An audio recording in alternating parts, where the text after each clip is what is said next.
मैं विशाल शर्मा स्वागत करता हूं आपका कॉम्पिटिशन एंड यू में। प्रतियोगिता और आप चाहे प्रतियोगिता कोई सी भी हो, आज हमारा लेखपाल का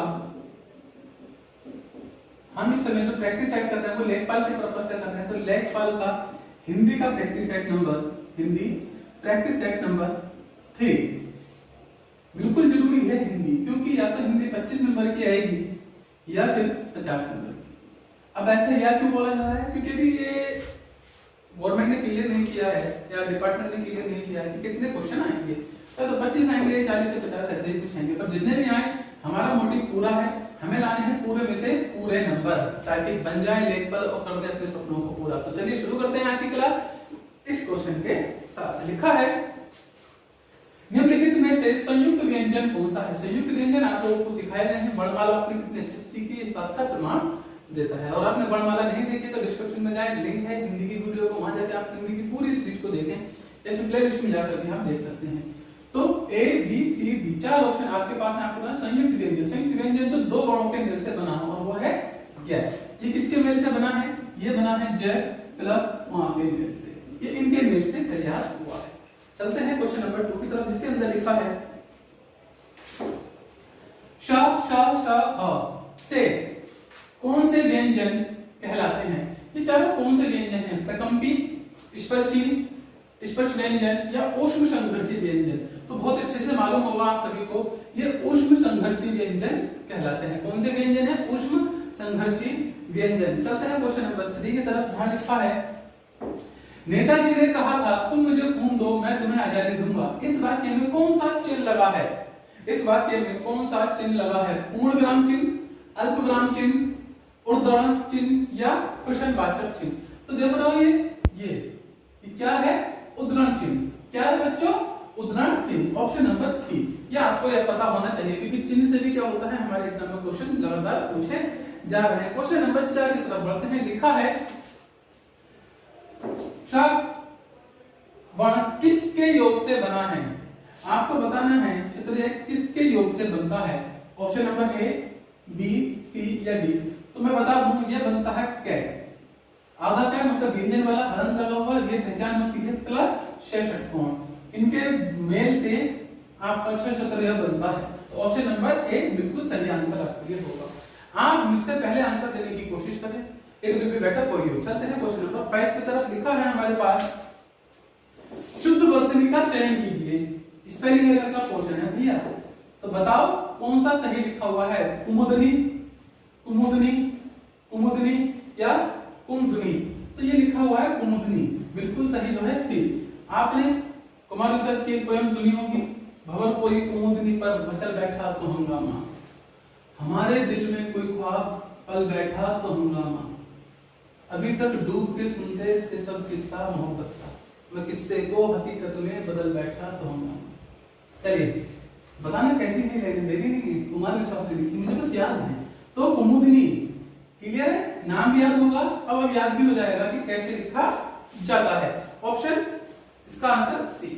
क्वेश्चन नंबर 6 की तरफ चलते हैं। लिखा है 6 में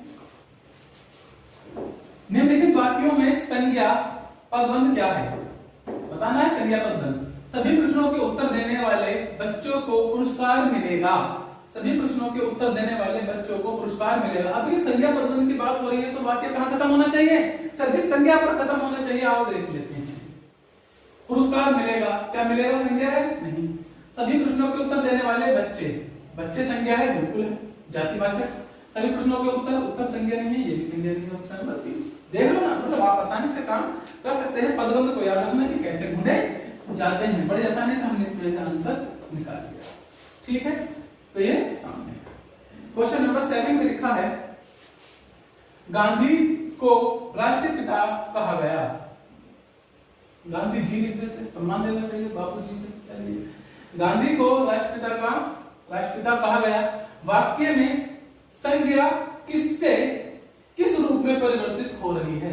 वाक्य में संज्ञा किससे किस रूप में परिवर्तित हो रही है? गांधी को राष्ट्रपिता कहा गया।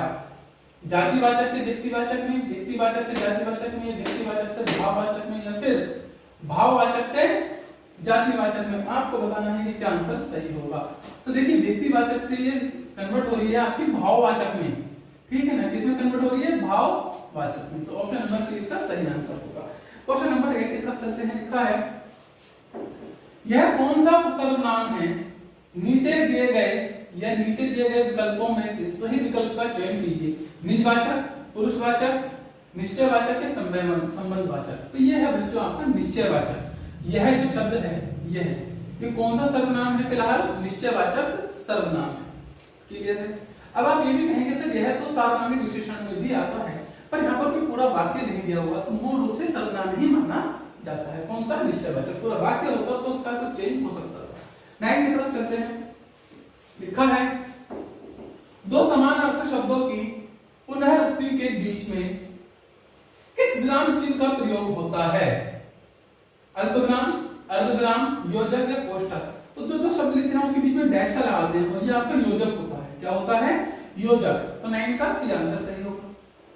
10 की तरफ चलते हैं। लिखा है निम्नलिखित वाक्य में रेखांकित किए हुए भाग में कौन सा पदबंध है। फिर से पदबंध पूछा जा रहा है। गीत गाती हुई स्त्रियां पानी भरने जा रही हैं। तो गीत गाती हुई क्रिया विशेषण, संज्ञा, विशेषण या क्रिया विशेषण। तो गीत गाती हुई ये क्या हुई, विशेषता हुई। क्या हुई, विशेषता। अगर ये लाइन यहां तक होती है, लाइन अंडरलाइन यहां तक है, अगर ये यहां तक होती तो इस कौन सा हो जाता, संज्ञा पदबंध हो जाता। पर यहां तक तो लाइन गई नहीं है अंडरलाइन, तो ये क्या विशेषण है। गीत गाती हुई ये क्या विशेषता हो गई उनकी। तो ऑप्शन नंबर सी सही आंसर होगा। चलते हैं 11 की तरफ। लिखा है विशेषण किस शब्द की विशेषता बताता है। संज्ञा की, कारक की, क्रिया की, वचन की। बहुत आसान है। संज्ञा और सर्वनाम की विशेषता बताता है। सर्वनाम ऑप्शन में है नहीं, तो ऑप्शन नंबर ए सुटेबल होगा इसके लिए। 11 का ए आंसर बेहतर है। चलते हैं 12 की तरफ। लिखा है जिस वाक्य में साधारण और मिश्र वाक्य का मेल संयोजक अवयव द्वारा होता है उसे कहते हैं। जिस वाक्य में साधारण और मिश्र वाक्य का मेल संयोजक अवयव द्वारा होता है उसे कहते हैं।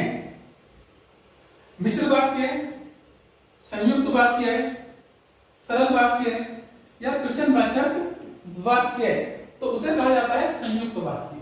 और तथा अगर ये शब्दों से वाक्य जुड़ा हुआ है, मनोज बाजार गया तथा मनोज ने कपड़े खरीदे, तो ये कौन सा हुआ, संयुक्त वाक्य हुआ। यहाँ पर एक वाक्य दूसरे वाक्य पर डिपेंड नहीं है। ठीक है। चलते हैं क्वेश्चन नंबर 13 की तरफ। इसका आंसर है ऑप्शन नंबर बी। 13 क्या कह रहा है आपसे, हथियाना में कौन सा क्रिया है, प्रेरणार्थक, संयुक्त, अनुकरणात्मक या नाम धातु। तो भैया ये नाम धातु है। याद करो मैंने बताया था हथियाना, लठियाना, लतियाना, ये सब क्या है, नाम धातु। याद कीजिए, मैंने बड़े अच्छे से इसकी क्लास लिखी और आपने नहीं देखी तो क्या करना है, यहाँ पर जाइए प्लेलिस्ट में और सर्च कीजिए और देखिए जाकर किधर की क्लास, मजा आ जाएगा। चलिए बी क्वेश्चन नंबर 14 लिखा है नीली कमीज वाले छात्र को यह कलम दे दो। नीली कमीज वाले छात्र को यह कलम दे दो। रचना के आधार पर वाक्य का सही भेद कौन सा है, यह आपको बताना है। सरल वाक्य है, संयुक्त वाक्य है, मिश्र वाक्य है या आज्ञावाचक वाक्य है। साथ सरल वाक्य की श्रेणी में आता है। किस वाक्य की श्रेणी में है, सरल वाक्य, सिंपल वाक्य लिखा है, सिंपल सेंटेंस आपके सामने लिखो। ऑप्शन नंबर ए सही आंसर होगा। 15 की तरफ चलते हैं। लिखा है कटोरे भर उसने खीर खाई में अनुबंध संबंध बोधक अव्यय कौन सा है। अनुबंध संबंध बोधक अभी अभी हाल ही में ये फिनिश हुआ है हमारा टॉपिक। तो कटोरे भर उसने खाई, तो भर जो है एक क्या है, भर शब्द। मैंने ये भी एग्जाम्पल में कराया है, क्लास नहीं देखी तो क्या कर रहा है, what are you doing here, you should watch the class. सही है इंग्लिश। चलिए, तो ऑप्शन नंबर बी सही आंसर होगा। ये भर क्या है, ये एक संबंध बोधक अव्यय है। तो 15 का आंसर हुआ बी। चलते हैं 16 की तरफ। लिखा है मेरे से पढ़ा नहीं जाता इस त्रुटि युक्त वाक्य के लिए निम्नलिखित में से शुद्ध वाक्य को पहचानिए। इसका सही क्या होगा वो बताना। मेरे को पढ़ा नहीं जाएगा, मैंने पढ़ा नहीं जा रहा, मुझे पढ़ा नहीं जाएगा या मुझसे पढ़ा नहीं जाता। आप आराम से पहचान लेंगे, किसी भी अलग विधेय की जरूरत नहीं है। सभी ऑप्शन नंबर डी सही आंसर होगा। पहचान लिया होगा आपने, आप समझदार भी हो हैं। चलिए 17 में लिखा है निम्न में से कौन सा शब्द स्त्रीलिंग है, विवाद, सार, रूप या आय। निम्न में से कौन सा शब्द स्त्रीलिंग है? विवाद हो गया, विवाद चल रहा है, विवाद हो जाएगा, तो पुल्लिंग हुआ। साग कैसा है? पुल्लिंग हुआ। उसका रूप बदल गया, मतलब कि पुल्लिंग है। आय बढ़ गई, आय घट गई, तो घट गई या बढ़ गई ये क्या हुआ? स्त्रीलिंग हुआ। Option number D. मैंने हमेशा रखा है कि वाक्य बना के देखिए। क्वेश्चन नंबर 80 में लिखा है युवक शब्द का लिंग परिवर्तित करने के लिए निम्नलिखित विकल्पों में से सही शब्द छांटिए। युवी, युवराजी, युवती या युवराज। बेहद गरीब क्वेश्चन, टू मच गरीब। ऑप्शन नंबर सी आंसर हो 19 लिखा है, उसका सीधा आंसर है ना, नहीं पता जैसे तो क्या है? युवती, सी। 19 में लिखा है आने वाला क्षण लाल नजर आता है, आने वाला क्षण लाल नजर आता है, रेखांकित शब्द का चयन कीजिए। ये सदैव बहुवचन में रहेगा, जो क्षण शब्द है, सदैव एक वचन में रहेगा, बहुवचन में रहेगा, ये एक वचन में, तो ये हमेशा एक वचन में रहेगा। क्षण आता है, क्षण चला जाता है, क्षण बीत जाता है, ठीक है ना, क्षण बीत जाते हैं ऐसा नहीं होता, वो गलत है। ये कैसे रहेगा? एक। 19 के बाद 20 लिखा है राजा ने चोर को मृत्यु दंड की सजा दी। वाक्य में क्या त्रुटि है? राजा ने चोर को मृत्यु दंड की सजा दी, वाक्य में क्या त्रुटि है? देख लेते हैं। सजा दी, मृत्यु दंड, चोर को, राजा ने चोर को मृत्यु दंड की सजा दी। तो इसमें जो है सजा दी गलत शब्द है, मृत्यु दंड दिया ये काफी होता, या मृत्यु दंड दी तो यही काफी होगा। मृत्यु दंड ऑटोमेटिक एक सजा है, सजा शब्द क्या है? फालतू में लिखा हुआ है, एक्स्ट्रा शब्द लिखा हुआ है। क्लियर है? ऑप्शन नंबर है सही आंसर। 20 में लिखा है मेरी जेब में 10 रुपए हैं। वाक्य में प्रयुक्त काल कौन सा है? संदिग्ध वर्तमान। तो संदिग्ध की बात तो है, इसको कहने की शायद मेरी जेब में 10 रुपए हैं, हटा दो। अपूर्ण वर्तमान, ऐसा तो है नहीं, यहाँ पे अपूर्ण बात हो रही, बात तो पूरी है, हटा दो। अपूर्ण तो वैसे भी रहा है, रहे हैं, ऐसे सब रहते हैं। संदिग्ध वर्तमान बिल्कुल हटा दो, दोनों एक जैसे तो क्या बचा? पूर्ण वर्तमान। आंसर नंबर बहुत आसान होता है ये भी, भले से आप ऑप्शन सारे पढ़ें तब आंसर दें, it will be better for you.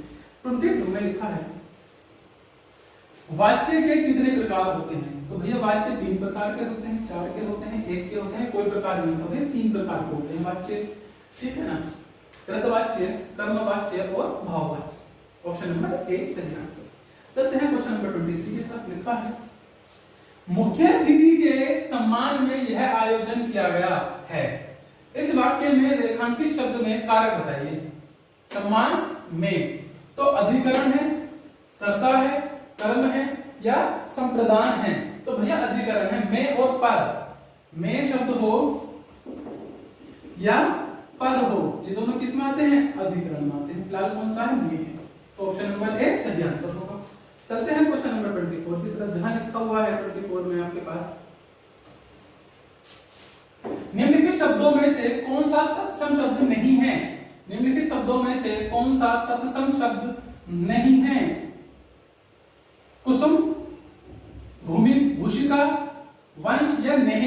तो नेह शब्द तत्सम नहीं है, तद्भव है। ये कैसा है? तद्भव है। अब आपको याद रखना है कि कुसुम, भूषिका या वंश ये सब तत्सम है, ये तत्सम नहीं है। क्वेश्चन नंबर 25 और आज का आखिरी क्वेश्चन भी यही होगा।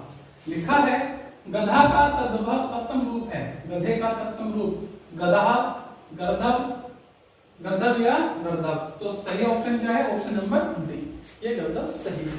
तो ये थे आज के आपके टॉप इंपोर्टेंट क्वेश्चन नेपाल की परीक्षा के लिए। अगर वीडियो आपको पसंद आती है तो कर दो सब्सक्राइब, इसमें कहने कर रहे थे। चलिए मिलते हैं अगली वीडियो में, तब तक के लिए बाय बाय, आपका दिन शुभ हो।